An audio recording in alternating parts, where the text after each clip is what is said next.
Party को तो निजी परिवार की जागीर समझते हो, संविधान को भी निजी परिवार की जागीर आप लोग समझ रहे। मान्यवर, इतना बड़ा छल देश की 2 संसदों के साथ किया है। एक पूरा 35 से डाल दिया संविधान में, पार्लियामेंट के पास सब्जेक्ट ही नहीं है। 102वां संशोधन national commission of backward class को संवैधानिक दर्जा देने का काम। अब कुछ लोगों को पेट में दुख रहा है कि नरेंद्र मोदी जी ने ये क्यों किया। मैं साहब आगे बहुत सारी बातें बताऊंगा। नरेंद्र मोदी जी इसलिए कर पाए कि आपने नहीं किया था। अगर आप ये कर देते तो मोदी जी के तो भाग्य में ही नहीं आता। मगर साहब, पिछड़ी जातियों का कल्याण कभी भी कांग्रेस पार्टी का विश्वास नहीं रहा, मान्यता नहीं रही, नीति भी नहीं। भारतीय जनता पार्टी ने संविधान संशोधन पिछड़ी जातियों के कल्याण के लिए। तीसरा संशोधन क्या लाए? 130वां संशोधन 12 जनवरी 19, किसी भी जिनको आरक्षण का फायदा नहीं मिलता है ऐसी जाति के गरीब से गरीब बच्चों को 10% आरक्षण देने का फैसला। गरीब कल्याण और गरीब हटाओ की बातों, गरीबी हटाओ की बातों सालों तक करी, सूद नहीं मिली, समय नहीं मिला, विचार नहीं आया। ये विचार नरेंद्र मोदी जी को आया और गरीबों को, बच्चों को 10% आरक्षण पूरे देश भर में मिला। मान्यवर, 105वां संशोधन ओबीसी की पहचान करने के लिए केंद्र के पास अधिकार थे। अब मैं बताना चाहता हूं, इतने बड़े विशाल देश में 140 करोड़ की जनसंख्या में पिछड़ी जातियों का पिछड़ापना क्या कोई एक केंद्र सरकार कर सकती है? फेडरल स्ट्रक्चर की बात करते हैं, मगर अब तक केंद्र सरकार के पास ही रहा था। नरेंद्र मोदी जी ने कहा इसके कारण पिछड़ा समाज को अन्याय होता है।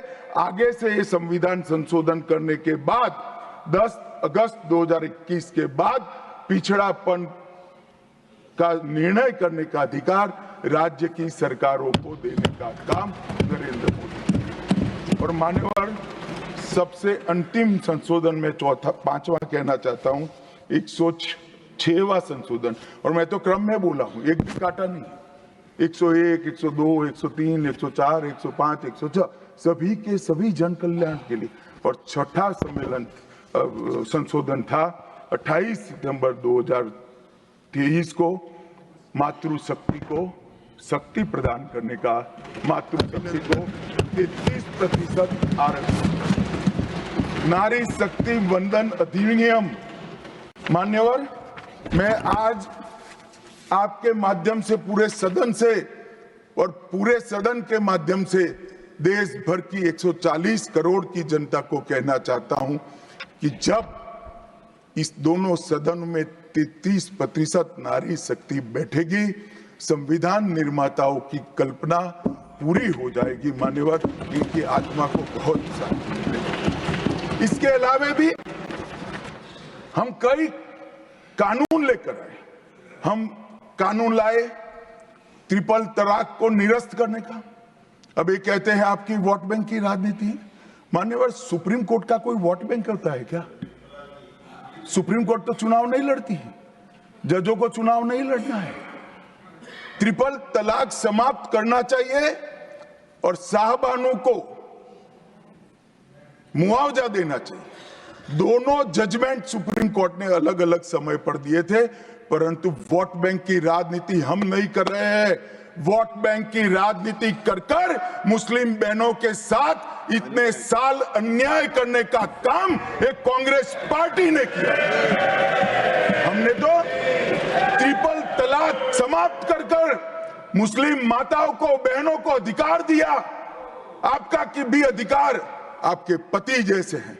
मगर देखिए साहब, ट्रिपल तलाक समाप्त हो गया, अभी कोई नहीं कहता अच्छा हुआ। कैसे कहेगा? एक उदाहरण पड़ा है, हमारे आरिफ मोहम्मद खान बेचारे मंत्री थे, अच्छे खासे मंत्री थे, फर्राटे की अंग्रेजी बोलते थे, बहुत पढ़े लिखे व्यक्ति थे, फारसी के विद्वान, उर्दू के विद्वान, हिंदी तो मातृभाषा। अब उन्होंने कहा कि साहबानों को मुआवजा देना चाहिए। मंत्री पद भी गया, सांसद पद भी गया और बेचारे कई सालों तक संघर्ष करते। कौन बोलेगा मान्यवर? इनका जो पद्धति है वोट बैंक की पॉलिटिक्स करने की पद्धति है। मान्यवर 2020 में हम नई शिक्षा नीति लाए। पहली शिक्षा नीति आजादी के बाद आई है जिसका विरोध कम्युनिस्ट भी नहीं कर पाए। बाकी तो शिक्षा नीति आए और कम्युनिस्ट पार्टी विरोध न करे, ऐसा कभी हो सकता है? मुझे भी बड़ा आश्चर्य होगा कि प्रकृति बदल गई है या उनका सोच बदल गया है। खैर जो भी हुआ, फिर मुझे किसी ने बताया कि आपने इतनी अच्छी शिक्षा नीति लाए हैं कि इसका विरोध करोगे तो लोग उनका विरोध करेंगे, इसलिए विरोध नहीं किया है। मान्यवर, जम्मू कश्मीर में आरक्षण देने का संशोधन विधेयक लाए और 3 नए आपराधिक कानून भी हम लेकर आए। हमारी क्रिमिनल जस्टिस सिस्टम के ये 3 कानून 160 साल बाद पहले अंग्रेजों ने बनाए थे, अंग्रेजों की पार्लियामेंट में बने थे। नरेंद्र मोदी जी ने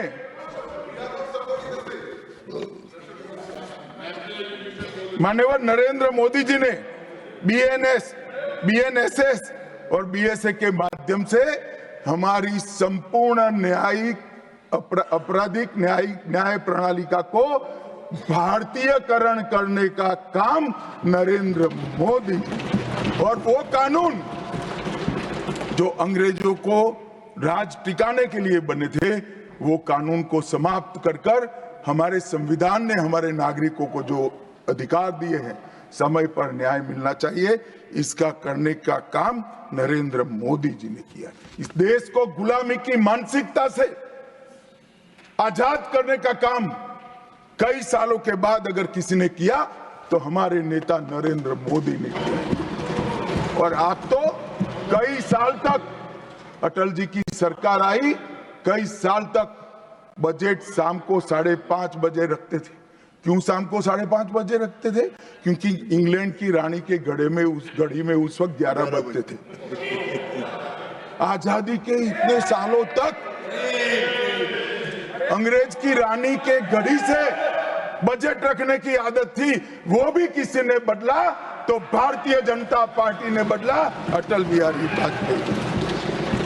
मान्यवर, संविधान के सम्मान की बहुत बातें हुई, मगर संविधान का सम्मान सिर्फ बातों में नहीं होना चाहिए, कृति में भी होना चाहिए, कर्तृत्व में भी होना चाहिए और कल्पना में भी होना चाहिए।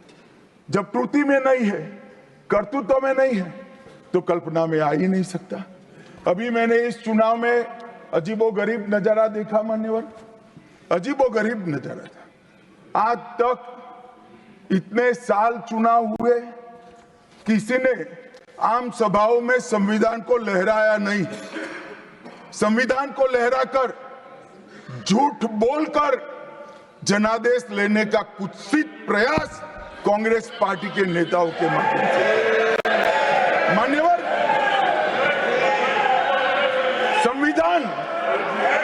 संविधान लहराने का मुद्दा नहीं है, संविधान बहकाने का मुद्दा नहीं है। संविधान विश्वास है, संविधान श्रद्धा है, संविधान को सम्मान करने का। मान्यवर, वो नरेंद्र मोदी जी, और लोकसभा में तो किसी को मालूम नहीं पड़ा।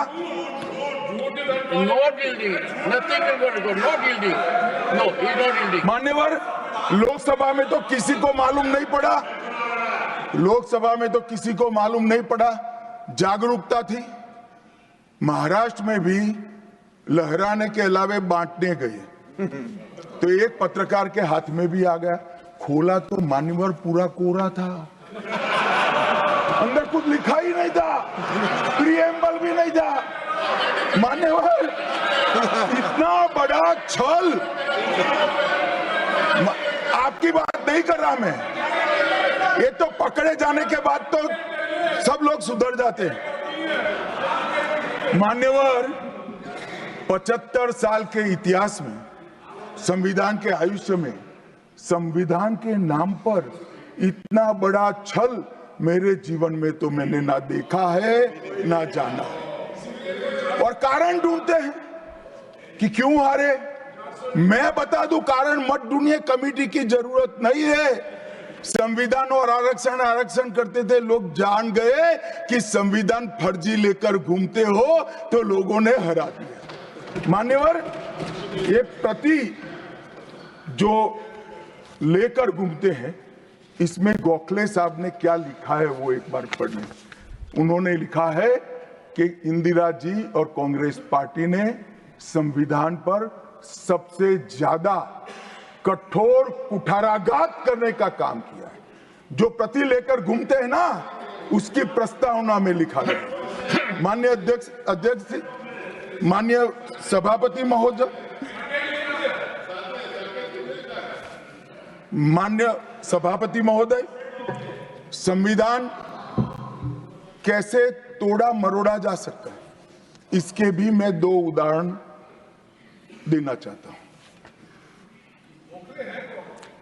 हमारे सेना के जवान, सुरक्षा दलों के जवान, वो हमारी मातृभूमि की 1 इंच भूमि पर जान देने के लिए तैयार है। सैकड़ों हजारों लोग शहीद हुए 1 इंच भूमि के लिए। और मान्यवर, किसी को भी भूमि देनी है तो आर्टिकल 1 अमेंड करना पड़ेगा। आर्टिकल 1 में हमारे भूभाग की व्याख्या की गई है, इसको बदलना पड़ता है। तमिलनाडु के पास एक टापू था, कच्चा तीवू टापू। वो टापू 1974 में अचानक ही एक एग्रीमेंट कर वन फाइन मॉर्निंग लंका को दे दिया गया। मान्यवर, चलो भाई, बहुमत था आपका, मान लो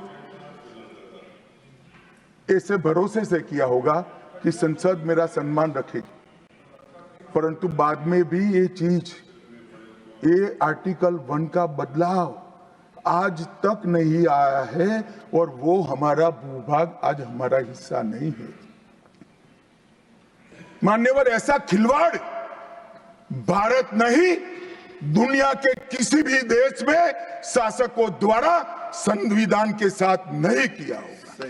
मान्यवर, आप तो अधिवक्ता हैं।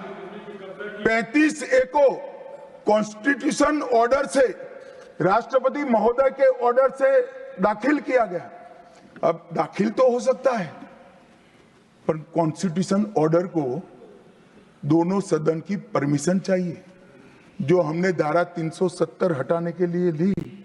मैं आज कांग्रेस के मित्रों को पूछना चाहता हूं, जो संविधान की दुहाई देते हैं, 35A जब आपने लागू किया, इसके कॉन्स्टिट्यूशन ऑर्डर पार्लियामेंट में कब डिबेट में आया, कब मतदान हुआ, किसने पारित किया?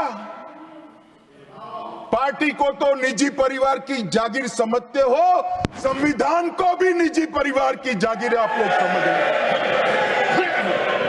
मान्यवर, इतना बड़ा छल देश की 2 संसदों के साथ किया है। एक पूरा 35A डाल दिया संविधान में, पार्लियामेंट के पास सब्जेक्ट ही नहीं है। देश का भूभाग दे दिया, पार्लियामेंट के साथ विषय ही नहीं आया। किस प्रकार से आपने संविधान के साथ खिलवाड़ किया है, किस प्रकार से आपने देश को चलाया है, ये देश की जनता को आज इस बहस से मालूम पड़ना चाहिए। मान्यवर, आपातकाल, अभी बड़ी बड़ी उदात्त भावनाओं का स्मरण कांग्रेस के मेरे दोनों सदनों के साथी सदस्य कर रहे थे। यंग सदस्य करे तो मैं समझता हूं, शायद इन्होंने इतिहास न पढ़ा हो, मगर जो लोग आपातकाल के वक्त थे वो भी करते थे। किसी की भी स्मृति इतनी अल्पकालीन कैसे हो सकती है? मान्यवर, क्या हुआ था आपातकाल में? लाखों लोग कोई अपराध के बगैर जेल में ठूस दिए गए, लाखों लोग, कोई पॉलिटिकल पार्टी बाकी नहीं है। आज इनके साथ बैठे हैं, उनमें से भी कुछ लोग जेल में थे, वो भी नहीं बोलते हैं। न्यायालय में डर का माहौल, मीडिया पर सेंसरशिप, इंडियन एक्सप्रेस ने अपना संपादकीय एक भी शब्द लिखे बगैर का कोरा संपादकीय प्रकाशित करा, क्योंकि लिख नहीं सकते थे। श्रीमान शुक्ला साहब से एडिट कराना होता था, वापिस ही नहीं आता था, तो उन्होंने कोरा अखबार ही निकाल दिया। इस तरह से विरोध किया और तय हो गया मान्यवर, एक व्यक्ति कहेगी वो ही कानून होगा। और क्यों किया? देश पर आक्रमण हुआ था क्या? देश की आंतरिक सलामती ठीक नहीं थी क्या? ना ना ना ना ना ना, ऐसा कुछ नहीं हुआ था। सिर्फ इतना हुआ था कि इलाहाबाद हाईकोर्ट ने उनको सांसद के रूप में अयोग्य ठहरा दिया था। अपनी कुर्सी जाने वाले चुनाव नहीं कराना था। और मान्यवर, जब पार्लियामेंट, जब इसको चैलेंज किया गया और न्यायालय में, सर्वोच्च अदालत में जब चर्चा चली, तब उन्होंने कहा, नीरज डे को पूछा कि आर्टिकल 21 के तहत के अधिकार इमरजेंसी में समाप्त हो सकते हैं क्या? तो उन्होंने कहा यस सर। साहब, कोई भी वकील को यस सर कहने की इतनी बड़ी फीस नहीं मिली होगी। नीरज डे 11 साल तक अटॉर्नी जनरल रहे, एक यस सर कहने का। मान्यवर, डीओ ड्राफ्ट जो होता है वो कैबिनेट में, कैबिनेट मंत्रालय से आता है। कैबिनेट मंत्रालय में डीओ ही नहीं है। कैबिनेट का जो प्रस्ताव होता है कैबिनेट मंत्रालय के थ्रू जाता है, मगर आज कैबिनेट में कोई रिकॉर्ड नहीं है। कैबिनेट मंत्रालय में मैं तो छोटा था मान्यवर, मुझे जेल में नहीं जाना पड़ा। मेरी आयु होती तो मेरा भी सौभाग्य होता, पूरे 19 महीने इसके विरोध में मैं जेल में रहना पसंद करता, परंतु मैं छोटा था। मुझे इमरजेंसी की मालूमात कैसे पड़ी? मैं बीना का गीतमाला सुनता था, बीना का गीतमाला अचानक बंद हो गई, तो मैंने घर में झगड़ा किया कि बीना का क्यों गीतमाला क्यों नहीं आती। मेरे पड़ोस वाले चाचा ने कहा, किशोर कुमार के साथ इंदिरा जी का झगड़ा हो गया है, बीना का गीतमाला में किशोर कुमार का आवाज नहीं आना चाहिए। तो नए गीतों की रिकॉर्डिंग हुई और किशोर कुमार और लता मंगेशकर के ड्यूएट गीत भी लता दीदी की आवाज में ही पूरे देश ने 19 महीना सुने। साहब देखिए, डेमोक्रेसी की बात करें मान्यवर, इस प्रकार की कृति, ऐसा दंड दिया देश की जनता ने उनको कि अब स्वप्न में भी नहीं कर सकते हैं। ऐसी कृति कोई न करे, इसलिए ये बहस जरूरी है। और मान्यवर, हम तो संविधान का सम्मान करते हैं। नरेंद्र मोदी जी ने संविधान दिन मनाने की बात रखी, तो एक वरिष्ठ कांग्रेसी नेता ने कहा, क्या जरूरत है संविधान दिन की? 26 जनवरी तो है। बोले भाई, संविधान को जितनी भी बार स्मरण करोगे, इसकी भावनाओं के प्रति आपकी आस्था